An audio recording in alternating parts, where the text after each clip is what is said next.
হুম, তাদের ঘর এটা তো পিপিদের ঘর। যেতে চালে দেশে যাবে কেন? দেশে যাবে কেন?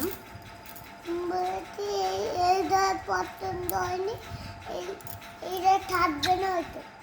না, তুমি দেশে যাবে কেন? এ ঘর কি হয়েছে? আমি আসবো না এটা। কেন? এইটা পিপিদের ধান, পিপিদের ধান। এটা পিপিদের ঘর ওই জন্য? হ্যাঁ, তাই? ডাকতো না কেন? যাচ্ছি না কেন? তোমার পাপা নিয়ে যাবে, তারপরে তো যাবো। তুমি এটাতে যাও না। একা একা যাওয়া যায়? ট্রেনে করে যেতে হয় না, ট্রেনে 2 দিন লাগে। ট্রেনে আমরা থাকি, ঘুমাই, খাওয়া দাওয়া করি না, 2 দিন লাগে তো। তুমি টেনে তো যাও। হুম, না,